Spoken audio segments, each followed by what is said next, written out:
Vida e Saúde. Apoio Cultural. Hospital Regional Unimed 15 anos. Cuidar de você. Esse é o plano. Unimed Odonto. Completa a sua saúde.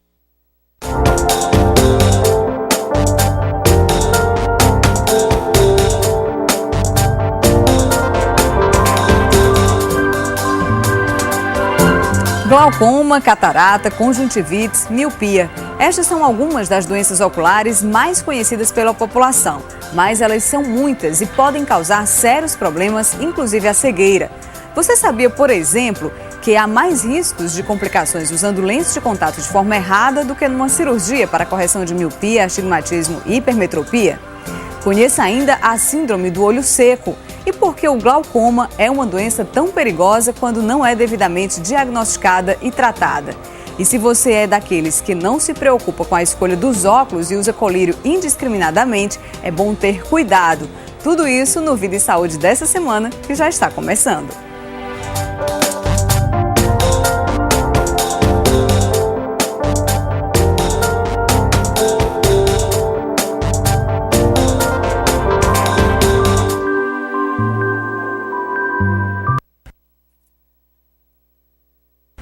A retina é um tecido sensível à luz. Ela age como se fosse o filme de uma máquina fotográfica, recebendo e processando tudo o que vemos. Para falar um pouco mais sobre a retina, nós recebemos aqui no estúdio o Dr. Abelardo Targino, ele que é especialista em retina e catarata. Seja bem-vindo, doutor. Bom dia, obrigado. Então, como é que eu gostaria, a princípio, que o senhor explicasse para a gente o que é a retina? Pois não. Como você começou falando muito bem, a retina é similar dentro do nosso olho ao filme de uma máquina fotográfica. Todo o restante do nosso olho, ou seja, a córnea, a pupila que a gente enxerga, a íris, que é a parte colorida do olho, o cristalino, que depois pode até ser substituído por uma lente, tudo isso só serve para focalizar as imagens na retina, que é a película sensível à visão do nosso olho. Então, ela é a parte insubstituível também, é a parte que nós consideramos uma das partes mais sensíveis do olho humano, e é nela que se capta e se transmite a visão para o cérebro, onde são elaboradas as imagens como uma forma de sensação. É, como o senhor falou, uma parte muito delicada do olho e insubstituível. Isso. Então, quais são os principais problemas e aqueles mais graves que podem atingir a retina? Bom, em termos de frequência, o mais grave que nós temos atualmente, um dos problemas de saúde pública mais graves, chama-se retinopatia diabética. O diabetes, que é longe de ser uma doença simples como as pessoas imaginam e acham que o diabetes é só uma questão de controlar a glicose para não ter que ir para o hospital, o diabetes vai lentamente, quando não está bem controlado, destruindo os vasos sanguíneos, as veiazinhas e as artériazinhas de muitos tecidos do nosso organismo. No olho, o principal é a retina. E como a retina é insubstituível, quando as pessoas vão descobrir que estão com retinopatia diabética muito séria, muitas vezes a gente não consegue tratar satisfatoriamente a ponto de devolver a visão. Outros problemas graves são o descolamento da retina, que é a mais grave doença espontânea que pode acontecer no olho humano, que se não for tratada a tempo leva irreversivelmente à cegueira. Nas pessoas acima de 60 anos, ou seja, na plenitude, existe um problema muito sério de saúde pública também que se chama degeneração da mácula. A mácula é a parte mais importante da retina e nos idosos ela pode começar a degenerar, a perder função. E isso traz uma angústia visual muito grande, traz uma perda de qualidade de vida muito grande.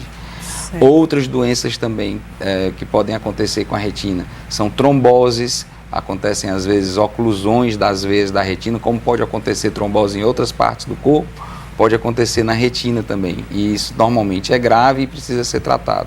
Há uma série de outras doenças também, algumas sem tratamento, como é o caso das doenças genéticas, as doenças na qual a retina já nasce com uma predisposição a enxergar menos ou a se degenerar. Nessas, as pesquisas estão muito avançadas, mas o tratamento ainda é muito difícil. Nas outras, o tratamento hoje em dia já tem muita coisa, desde que seja iniciado precocemente. Perfeitamente. O senhor falou sobre o descolamento de retina e há muitos mitos e verdades, né, acerca disso. É verdade. Há quem diga que coçar o olho intensamente pode provocar o descolamento da retina. Ler num carro em movimento pode provocar.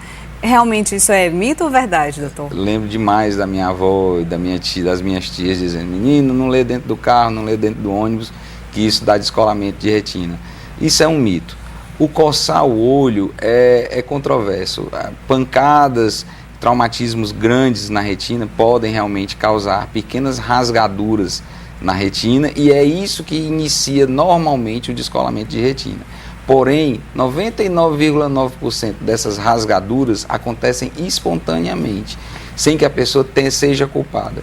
Durante a leitura, os olhos se movimentam um pouco mais. E por isso que antigamente se achava que ler dentro do ônibus, porque o olho movimenta muito, aquilo ali, quem tinha a tendência poderia dar descolamento de retina.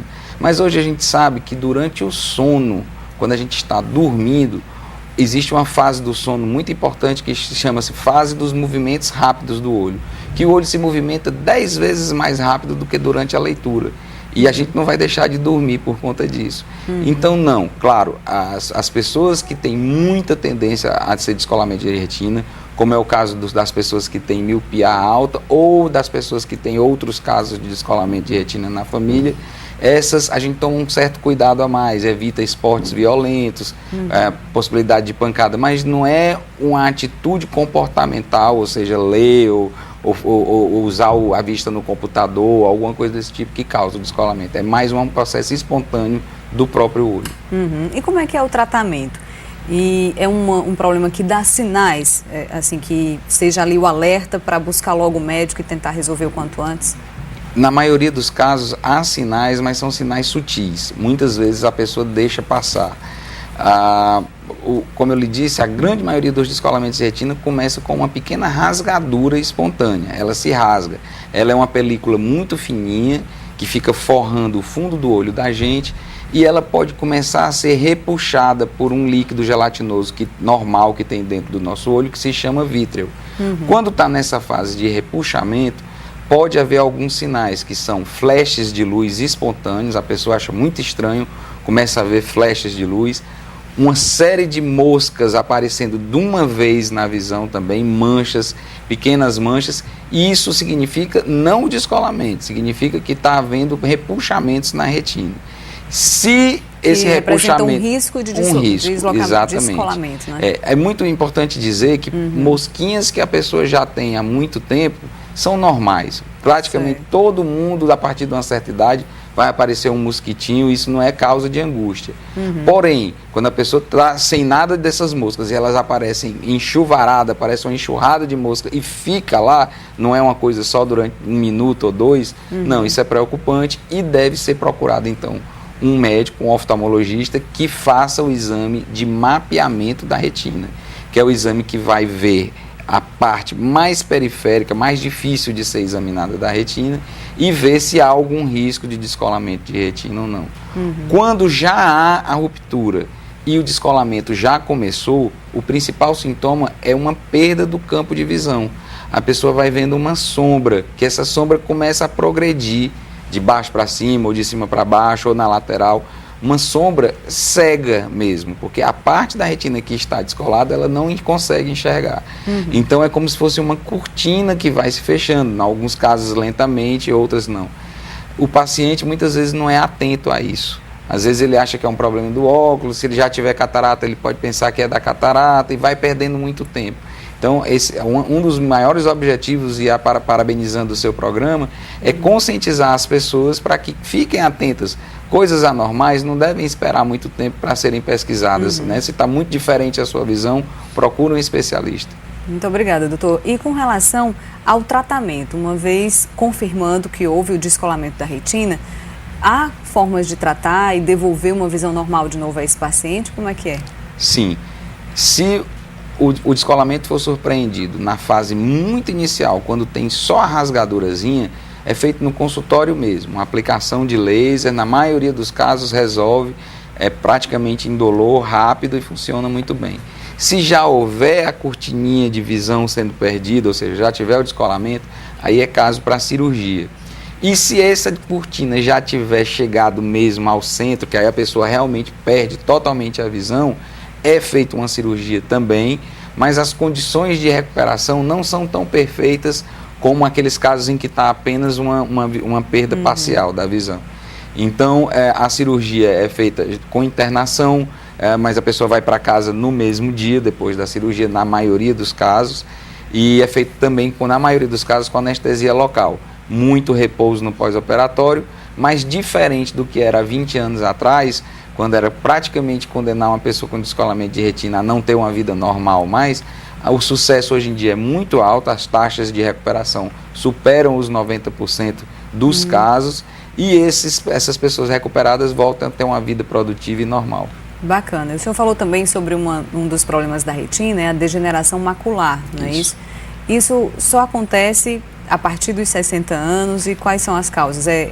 O avanço da idade mesmo que provoca isso? Existem alguns tipos de degeneração macular. O mais comum e que é extremamente comum é o do idoso. Mas existem algumas degenerações da mácula que afetam também pessoas mais jovens. Como o nosso principal objetivo é falar aqui do que é mais comum, eu acho que é essa do idoso a partir dos 55, 60 anos, e cada vez mais frequente com o avançar da idade, é um problema porque a pessoa, como eu disse antes, está na sua plenitude, já criou os filhos, já trabalhou, quer ter uma vida mais tranquila, poder assistir sua novela, ler seu bom livro, curtir umas férias, e não pode porque a doença toma a visão central.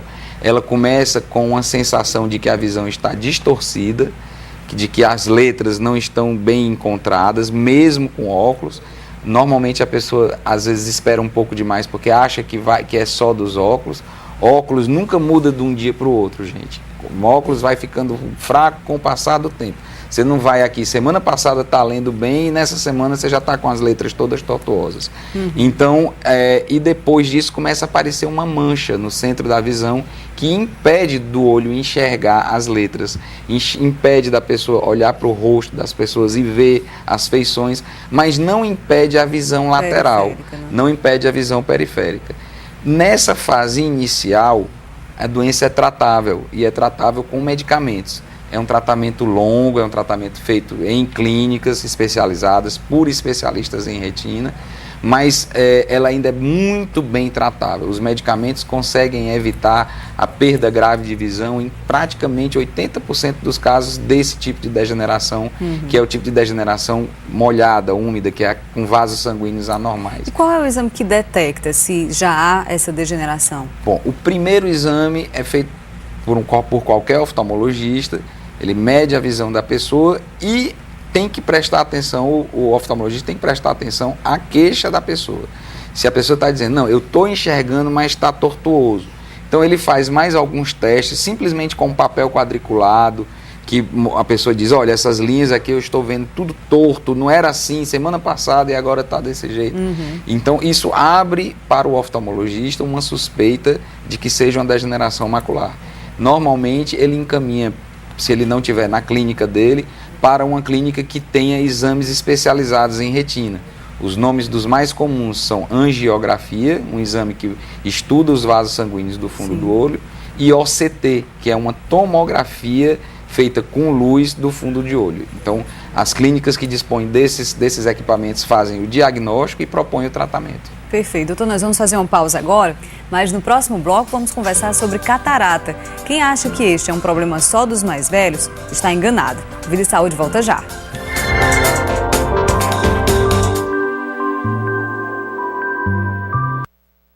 Vida e Saúde. Apoio Cultural. Hospital Regional Unimed 15 anos. Cuidar de você. Esse é o plano. Unimed Odonto. Vida e Saúde. Apoio Cultural. Hospital Regional Unimed 15 anos. Cuidar de você. Esse é o plano. Unimed Odonto. Completa a sua saúde.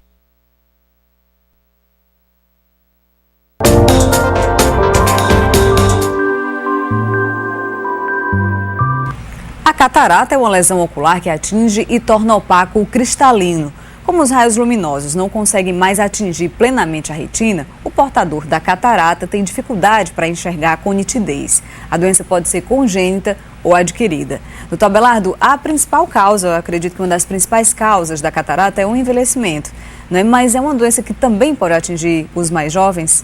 Então, como você falou, a catarata pode ser congênita que é um número pequeno de crianças que nascem com essa alteração, mas elas já nascem com cristalino opaco. Pode ser num olho só, pode ser nos dois. Muitas vezes está relacionado a problemas durante a gestação. Rubéola, viroses, também algumas doenças da própria criança, erros do metabolismo, podem fazer com que essas crianças nasçam com a visão muito, muito prejudicada. E, ao contrário de muitos anos atrás, quando se esperava a criança crescer para se dar o tratamento, hoje em dia se sabe que a cirurgia para retirada da catarata nessas crianças tem que ser o mais urgente possível. Por quê? Por quê? Porque o nosso olho, quando ele é privado de visão, o cérebro não cresce aceitando aquela visão. Então, depois que a criança já está maiorzinha, se acostumou a não ver, o cérebro não desenvolveu a função visual para aquele olho ou para aqueles dois olhos, e gera-se um problema que nós chamamos de ambliopia, que é irreversível. Até uma certa idade você ainda consegue estimular. Quanto mais tenra a idade, quanto menorzinha a criança, melhor. Então, é muito importante que as mães que tiveram problemas durante a gestação, que façam o teste do olhinho. Toda criança deveria fazer o teste do olhinho, que é um teste simples. Normalmente, oftalmologistas que fazem pediatria, oftalmopediatras, são os que mais atendem esses casos. Com um simples aparelhinho que joga uma luz para ver o reflexo consegue-se ver se a luz chega bem até a retina, e pode-se então prevenir a ambliopia na maioria dessas crianças. Perfeito, doutor. O diabetes e o uso sistemático de colírios sem indicação médica podem ocasionar os problemas também com relação à catarata? O diabetes, aquela doença complexa que a gente já falou, está envolvida numa série de problemas degenerativos no nosso organismo. E sim, ele pode acelerar uma catarata nas pessoas que têm um diabetes descontrolado. E o uso de colírios inapropriadamente também, principalmente os colírios que contêm corticoide. Os corticoides são anti-inflamatórios potentes, que são muito utilizados em oftalmologia e são fabulosos. São medicações que realmente tratam as doenças muito bem, mas não são medicamentos para serem guardados na prateleira de casa, no armário, para quando tiver outra inflamação a pessoa usar por conta própria. O uso errado dessas medicações pode levar a catarata muito rapidamente, mesmo em jovens, e até mesmo a glaucoma, que é um problema seríssimo também. Sim. E como é que é feito o diagnóstico e tratamento da catarata? Bom, o diagnóstico é feito através de um exame de oftalmologia geral, num aparelho chamado lâmpada de Fender, que é um aparelho que todo mundo que já fez uma consulta oftalmológica já passou por ele, e o médico vê que o cristalino, que é a nossa lente natural do olho, não está mais transparente como era na idade jovem ou antes do problema ter acontecido. Então o médico vê aquela opacidade, mede a visão do paciente, vê que não tem outros problemas também que estejam causando baixa de visão, e aí, nesse caso, propõe o tratamento, que normalmente é cirúrgico. Não existe tratamento clínico para catarata. E o tratamento cirúrgico, ele é eficaz em 100% dos casos, doutor? Partindo do princípio de que não haja outras doenças associadas, como, por exemplo, degeneração da mácula, retinopatia diabética e outros, glaucomas avançados, e que também a cirurgia tenha sido feita nas boas condições, praticamente 100% das pessoas recuperam a visão, sim. Existem possibilidades de complicação durante uma cirurgia de catarata, como em qualquer outra cirurgia. Existem os benefícios e existem os riscos. Porém, nós sabemos hoje em dia que a catarata é a cirurgia mais realizada no mundo, porque ela está diretamente relacionada com a melhora da qualidade de vida e porque todos nós temos dois olhos. Então, o número de cirurgias feitas é a maior quantidade de cirurgias do mundo é de catarata, com um índice de recuperação extremamente satisfatório. Hoje em dia, o Brasil, apesar de ainda ter um contingente de pessoas, principalmente carentes, muito grande, ainda com até cegueira por catarata, está numa situação tanto de formação de cirurgiões, de clínicas, muito boa. Então, os nossos cirurgiões hoje em dia dão exemplo para muitas regiões no mundo e até mesmo para países europeus, onde o treinamento não é tão avançado quanto aqui. E quais são os principais cuidados no pós-operatório, né, para que se tenha aí o melhor resultado possível, né? Bom, como a cirurgia de catarata é uma cirurgia rápida, feita com o mínimo de anestesia, em 20 minutos a pessoa é operada normalmente. Eu estou falando do ato cirúrgico em si, não do preparo que tem antes. Sim.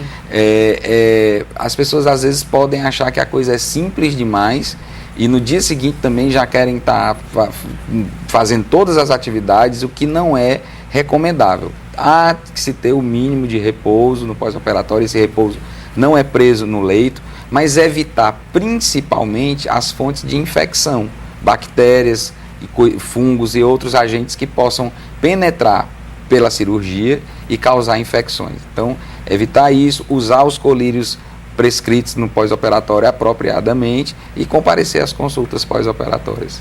É uma doença que atinge muitas pessoas na fase de mais idade. E tem como evitar? Existe algum caminho para evitar ou não? Bom, evitar a catarata que vem com a idade seria como evitar cabelo branco. Não dá.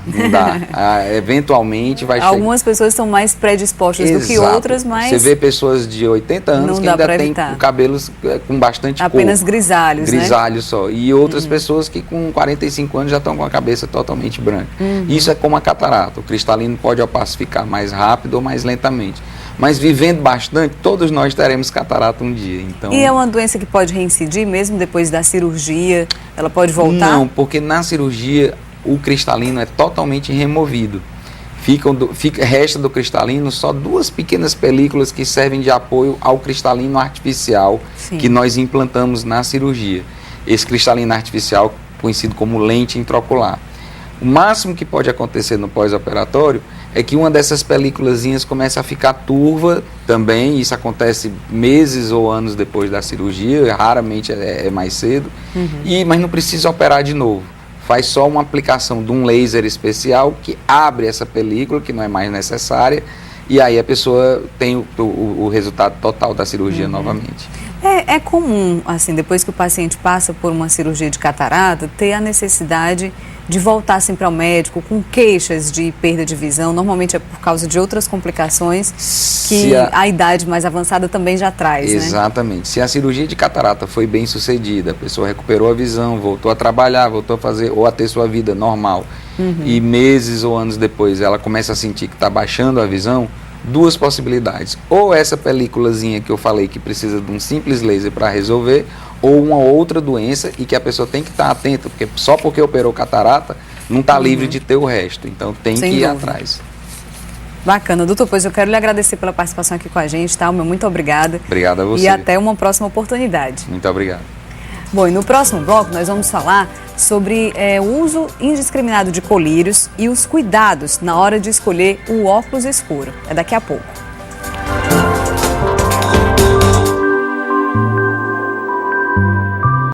Vida e Saúde. Apoio Cultural. Hospital Regional Unimed 15 anos. Cuidar de você. Esse é o plano. Unimed Odonto. Completa a sua saúde. Vida e Saúde. Apoio Cultural. Hospital Regional Unimed 15 anos. Cuidar de você. Esse é o plano. Unimed Odonto. Completa a sua saúde.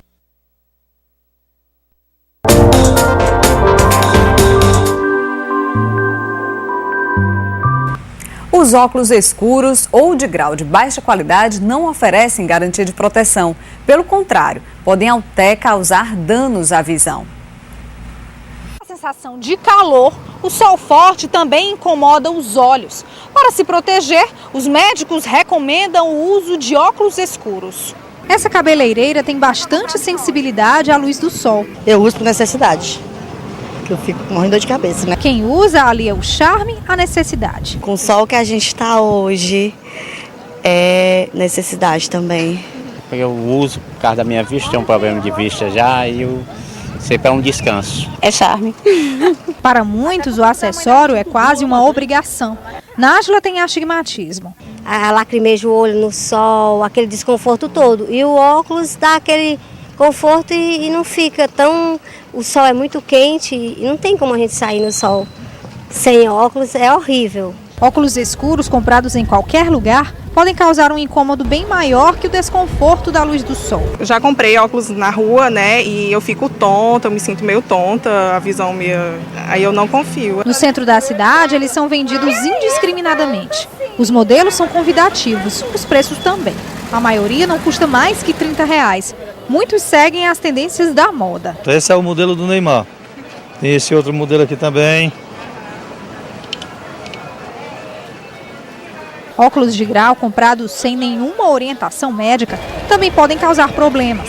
Toda prescrição de óculos deve ser feita por um oftalmologista, né? Uma pessoa que está credenciado para aquilo. Depois que você tem a prescrição do óculos feita, você vai numa ótica para fazer o óculos. A ótica que você vai comprar tem que ser uma ótica que já esteja credenciado para aquilo, né? Para que o óculos não fique errado, ou seja, fique mal feito. Depois que ele estiver pronto, você tem que levar no oftalmologista para conferir os dados da prescrição se estão corretos de acordo com o óculos. O gerente dessa ótica alerta para os riscos de comprar esse acessório de ambulantes e denuncia a falta de fiscalização. A gente aconselha que a Secretaria de Saúde do Estado que faça uma fiscalização, porque nós sabemos que óculos é um remédio que não se toma, se usa. E determinados óculos que são vendidos em alguns locais que não são apropriados, em vez de melhorar a visão, muitas vezes traz até consequências mais sérias. Pois é, e para falar sobre estes e outros problemas da visão, a gente recebe aqui no estúdio o oftalmologista Alequi Vasconcelos. Seja muito bem-vindo, doutor. Obrigada pela participação aqui com a gente. Nós vimos aí na reportagem que a simples escolha de um óculos de sol pode ser um problema para a visão. Quais são os problemas que o óculos de sol, né, sem ter os cuidados necessários, comprado aleatoriamente, podem trazer para a visão? Fora aqueles que usam o óculos de uma maneira mais, não para proteção, mas sim por um diletantismo do uso, os óculos devem conter uma proteção ultravioleta. A incidência de raios no nosso estado é muito grande e pode trazer uma série de consequências que venham causar danos à visão, tais como uma precocidade de uma catarata, a precocidade do aparecimento de degenerações maculares. Assim, é sempre importante que você use um óculos sabendo que você está usando uma proteção e dessa maneira não ficar tão exposto à falta de qualidade dele se ele não tiver a proteção ultravioleta.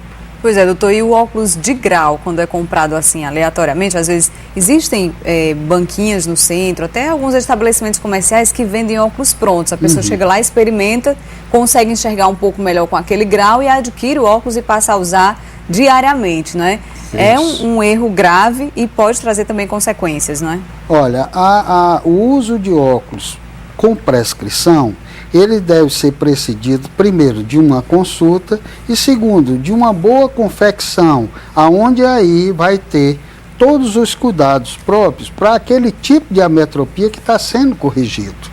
Se você tem uma ametropia que tem uma sensibilidade muito grande à luz solar, você procura e deve ser orientado a ter uma proteção quanto a isso.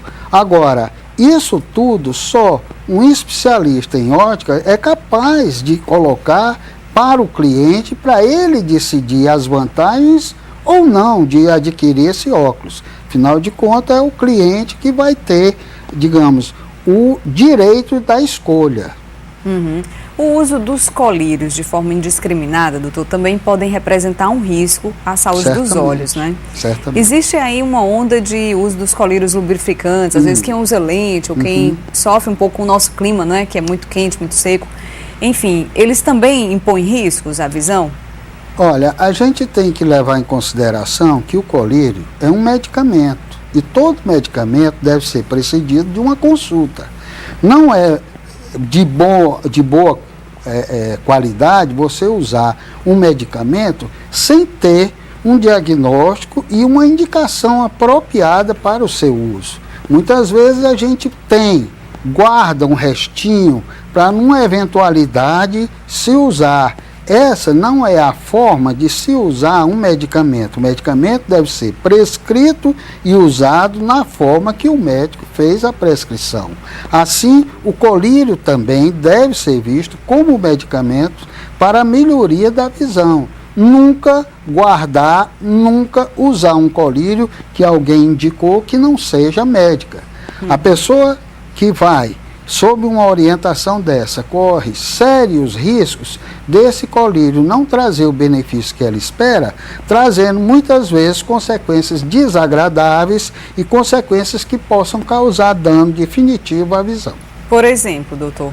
O glaucoma. Existem colírios à base de corticosteroides que elevam a pressão ocular. O uso indiscriminado do corticosteroide local eleva a pressão do olho e isso traduz-se num futuro numa doença glaucomatosa. E daí também o cuidado para, às vezes, a gente está com um probleminha de visão parecido com o que o nosso colega de trabalho teve, ou nosso vizinho, né? E aí a gente entra naquela, eu usei colírio tal. E aí a pessoa vai lá na farmácia, compra e usa também. Isso. É errado, não é, doutor? Não é uma boa maneira de se fazer uso de um medicamento. Como eu já disse, o medicamento tem a sua indicação específica.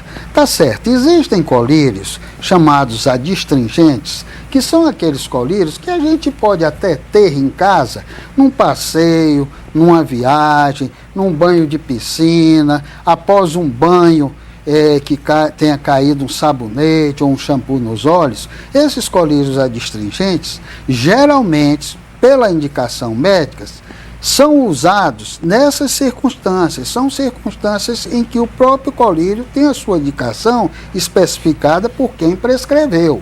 Assim, até mesmo os adstringentes que são vendidos sem prescrição médica devem ter a orientação do médico para o seu uso. Perfeitamente. Agora vamos falar um pouco sobre as lentes de contato, doutor. Há pesquisas que revelam que o uso incorreto, né, o mau uso das lentes de contato, impõe mais riscos à visão do que mesmo uma cirurgia para corrigir a miopia, a hipermetropia ou o astigmatismo. Isso é verdade? Por que os riscos são assim tão sérios, né? Olha, uma das coisas que mais evoluiu nos últimos anos foram as lentes de contato. Existem lentes hoje que você pode usar durante um mês. Eu não aconselho, porque afinal de contas, até mesmo por uma questão de higiene, você deve fazer a limpeza diária. Mas a lente de contato, sem a orientação, sem a prescrição, você tem que ver que está sendo usada aí uma órtese. A lente de contato é uma órtese, como o óculos é uma órtese, para uma correção. E essa órtese tem que ter uma prescrição médica. Essa prescrição deve ser seguida rigorosamente, inclusive com a orientação. Porque se essa lente trouxer qualquer dano ao olho, a quem o paciente vai recorrer, se ele não fez com um especialista, com um oftalmologista? Então, é danoso demais o uso de lente de contato sem prescrição médica. Eu acho que o médico torna-se responsável pelo uso daquela órtese. Assim, o médico, o contactólogo que trabalha com o médico, ele dá as orientações e o médico fica responsável por tudo aquilo que vem a ocorrer com o usuário dessa lente. Perfeitamente, doutor. E quais são, no caso, os principais cuidados, né, que a gente deve ter? É preciso ficar em alerta com relação ao prazo de uso, né, daquela lente, a limpeza, a higiene. Que cuidados são principais? Olha, o primeiro cuidado é o cuidado da prescrição real. Sim. Se o grau está realmente perfeito para aquela correção. Nem sempre o grau do óculos é o mesmo grau da lente, nem sempre. Muitas vezes essa lente você compra e muitas vezes não tem exatamente aquela correção necessária. Existe uma regra de transformação de graus de óculos para lentes de contato, e isso o oftalmologista faz com a propriedade que lhe é inerente da profissão. Agora, segunda coisa, os cuidados gerais. Você tem que ter muito cuidado com a asepsia. Afinal de contas, você está usando uma órtese e essa órtese pode estar muitas vezes encobrindo um dano que ela própria possa estar causando. Por exemplo, se você tem um corpo estranho e está com a lente, se esse corpo estranho ficar abaixo da lente, você pode nem perceber, mas esse corpo estranho pode estar trazendo algum dano para a sua córnea. E aí advindo um processo inflamatório de uma conjuntivite, de uma ceratoconjuntivite, até mesmo de uma úlcera de córnea, que é um fator muito grave para o uso de lente de contato. Assim, eu reitero, a lente de contato deve ser feita sob prescrição médica. E qualquer pessoa pode usar lente de contato ou há restrições? Tem as contraindicações, são raras hoje em dia. Como eu falei, a lente evoluiu muito. As lentes hoje você pode usar até 30 dias sem tirar. Não é a minha recomendação, repito. Mas as lentes têm um poder de transmissibilidade aquosa tão grande que traz, digamos assim, uma satisfação pelo seu uso. Agora, a higiene é preponderante.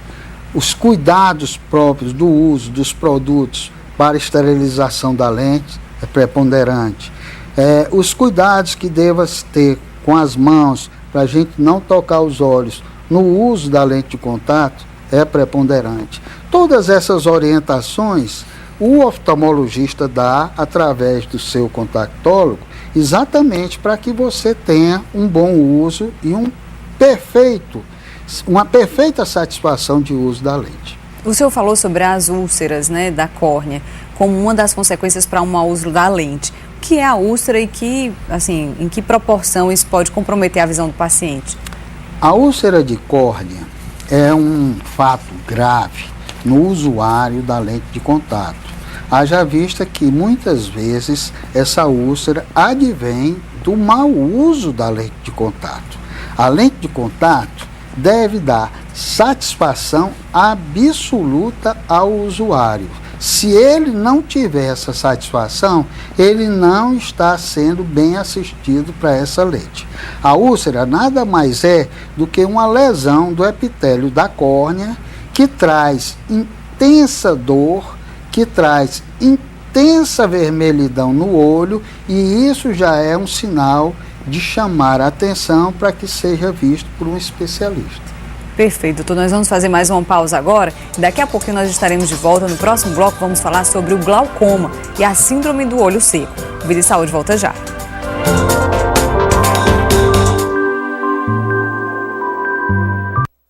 Vida e Saúde. Apoio Cultural. Hospital Regional Unimed 15 anos. Cuidar de você. Esse é o plano. Unimed Odonto. Completa a sua saúde. Apoio Cultural. Hospital Regional Unimed 15 anos. Cuidar de você. Esse é o plano. Unimed Odonto. Completa a sua saúde.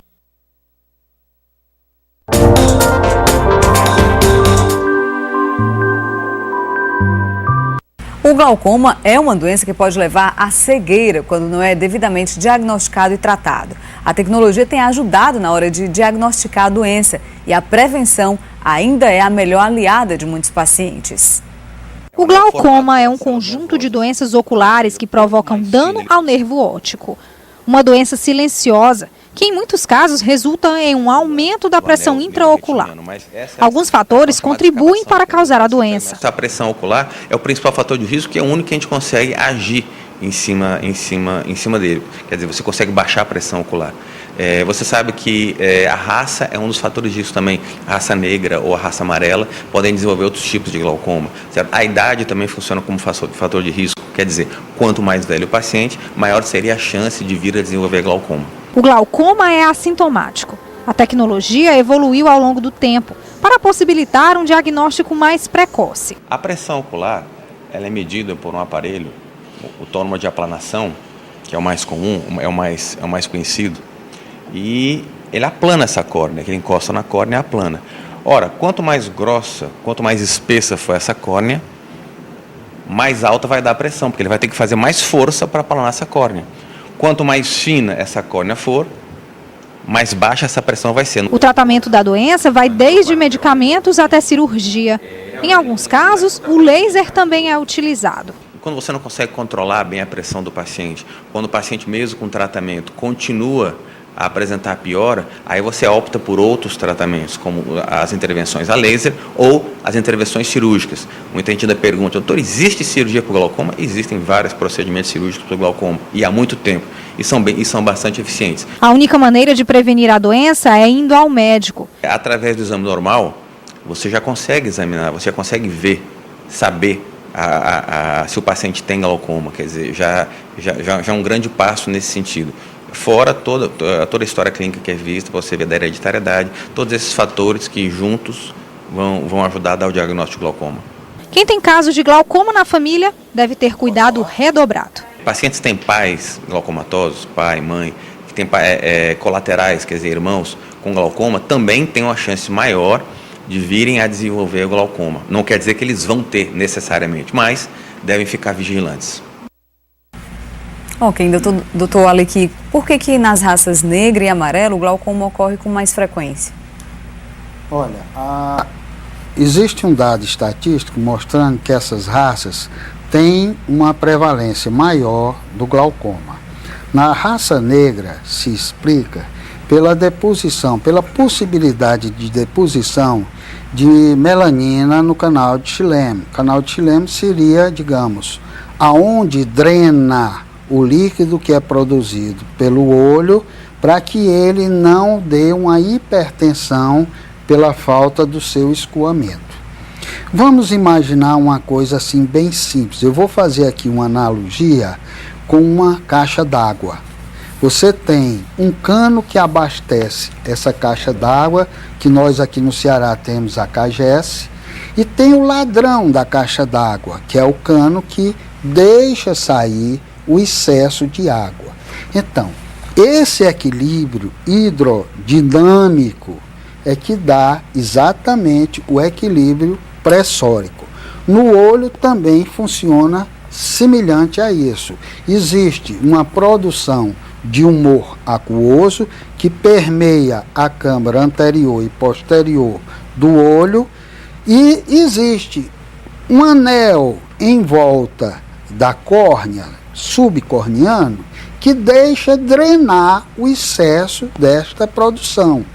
Quando existe este desequilíbrio, nós temos um desequilíbrio hidrodinâmico que aumenta a pressão, e esse aumento de pressão no olho vai trazer dano ao nervo óptico. Por quê? Porque através do nervo óptico entra uma artéria que vai irrigar a retina. Essa retina, na verdade, ela é uma expansão do nosso encéfalo. Durante a nossa embriogênese, durante a formação do ser humano, a placa neural lança 2 cordões para formar os olhos. Com isso eu estou querendo dizer que a retina é tecido neural, e um tecido neural não sendo bem perfundido de sangue causa dano à sua função. E o glaucoma é exatamente um déficit de função visual. Um déficit muito lento. É tão lento que a pessoa muitas vezes não percebe. Porém, o que causa de mal é irrecuperável. É por isso que o glaucoma deve ser visto exatamente como uma doença séria, que deve ser tratada, porque senão o futuro do paciente é dependência visual quando for com mais idade. E pode levar inclusive à cegueira, né? Inclusive a cegueira. Inclusive a cegueira. E então, o tratamento, doutor, é controlar a pressão intraocular? Existem diversos tipos de tratamento, cada qual indicado a cada caso. Existem tratamentos cujo uma simples gotinha à noite é suficiente para dar esse equilíbrio. Existem outros colírios que precisam ser usados com maior frequência, isso modificando aquilo que eu falei, o aporte do aquoso, aquele caninho da CAGES, ou então abrindo o escoamento, aquele canalzinho que deixa a lágrima, o aquoso, sair do olho para equilibrar a pressão. Existem medicamentos que agem de um lado e do outro. E existem também as indicações cirúrgicas quando esses medicamentos não são suficientes para tratar o glaucoma. E aqui eu queria chamar a atenção uma coisa. Glaucoma é uma doença que é identificada exclusivamente no exame pelo oftalmologista. Até mesmo porque existe um glaucoma chamado de baixa pressão, que o oftalmologista mede a pressão, mas o leigo pode dizer, não, essa pressão está dentro do limite, eu não preciso fazer nada, mas essa pressão pode estar causando deficiência na irrigação e causando dano ao nervo óptico. Então é necessário, é preponderante que o oftalmologista veja principalmente aqueles pacientes que têm história familiar, principalmente aqueles pacientes que são chamados de risco. Doutor, e a cirurgia, ela realmente deixa esse paciente curado do glaucoma? Nem sempre. A gente contabiliza, digamos assim, alguns pacientes que mesmo após o tratamento cirúrgico não tiveram o benefício que esperavam. Ainda continuam, por exemplo, fez a cirurgia colírio, né? E ainda ter que usar o colírio. E isso aí, só o acompanhamento de cada caso vai dar mais ou menos a noção da necessidade ou não de usar uma terapêutica ou a outra. Existe tratamento a laser também para o glaucoma? Existe. O laser funciona abrindo aquele escoamento para que a pressão diminua por um maior escoamento.